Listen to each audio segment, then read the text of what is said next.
કરવી છે રાજ્યની ઠંડીની તો રાજ્યમાં ઠંડીના બીજા રાઉન્ડની શરૂઆત થઈ ગઈ છે। હાલ સમગ્ર રાજ્યમાં ઠંડીમાં થયો છે વધારો।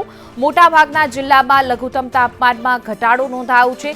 નલિયા 7.8 ડિગ્રી તાપમાન સાથે ઠંડુગાર છે તો કેશોદમાં 12.7 ડિગ્રી તાપમાન નોંધાયું છે। ગાંધીનગરમાં 13 ડિગ્રી, ભુજમાં 13.8 ડિગ્રી તાપમાન નોંધાયું। ડીસામાં 14 ડિગ્રી તાપમાન નોંધાયું છે તો અમદાવાદમાં 15 ડિગ્રી લઘુત્તમ તાપમાન નોંધાયું છે। પોરબંદરમાં 15.2 ડિગ્રી તો અમરેલીમાં પણ 15.8 ડિગ્રી જેટલું તાપમાન નોંધાયું છે।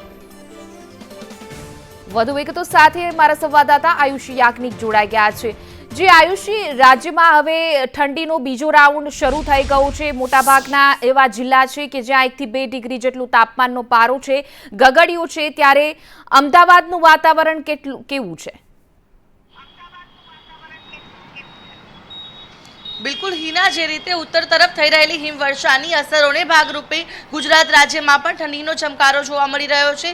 મોટાભાગના જિલ્લાઓની અંદર તાપમાનની અંદર 1 થી 2 ડિગ્રી જેટલો ઘટાડો છે કે જે સામે આવી રહ્યો છે। અમદાવાદમાં તાપમાન 15 ડિગ્રી સુધી પહોંચી ગયું છે અને આજે ખાસ કરીને ઠંડીના ચમકારાના જે અસરના ભાગરૂપે જોઈ શકાય છે કે અમદાવાદમાં ધુમ્મસનું પ્રમાણ પણ ખૂબ વધેલું જોવા મળી રહ્યું છે।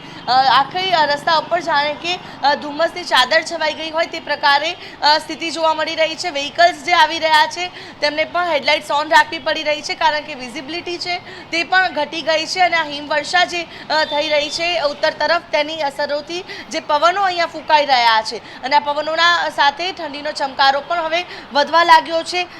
ગઈકાલે જે તાપમાન નોંધાયું હતું તેમાં આજના દિવસે જે નોંધાયું છે તેમાં 1 થી 2 ડિગ્રી જેટલો તફાવત છે તે પણ સામે આવ્યો છે। નલિયા 7.8 ડિગ્રી સાથે સૌથી ઠંડુગાર નોંધાયું છે તો ગાંધીનગરમાં 13 ડિગ્રી તાપમાન નોંધાયેલું છે।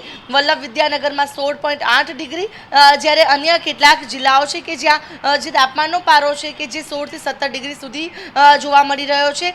બીજી તરફ કેશોદમાં 12.7 ડિગ્રી તાપમાન છે અને અમદાવાદમાં પણ જે રીતે આ ધુમ્મસનું પ્રમાણ છે તે વધેલું જોવા મળી રહ્યું છે। આગળ જે ખાસ કરીને જે વ્હીકલ્સ આવી રહ્યા છે તે હેડલાઇટ્સ ઓન રાખી રહ્યા છે ને આગળની તરફ જે બિલ્ડિંગો આવેલી છે અને જે રસ્તા છે તે તો જાણે દેખાતા જ નથી તે પ્રકારનું અત્યારે હાલ ધુમ્મસની ચાદર છે કે આખા રસ્તામાં છવાયેલી છે। એટલે કે આ જેમ જેમ ઠંડીનું પ્રમાણ વધી રહ્યું છે તેમ તેમ ધુમ્મસનું પ્રમાણ પણ વધેલું જોવા મળી રહ્યું છે અને આ ધુમ્મસના કારણે વાહન ચાલકોને પણ જે મુશ્કેલી સાથે પસાર થવાનો વારો આવી રહ્યો છે અને બીજી તરફ ઠંડીનો ચમકારો હજુ પણ આગામી દિવસોમાં વધે તેવી આગાહી હવામાન વિભાગે કરી છે।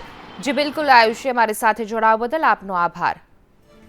રાજ્યમાં ઠંડીના બીજા રાઉન્ડની શરૂઆત થઈ ગઈ છે। અમદાવાદનું વાતાવરણ પણ ધુમ્મસ ભર્યું છવાયું છે, સાથે જ વિઝિબિલિટી ઝીરો થવાને કારણે વાહન ચાલકોને પણ ભારે હાલાકી।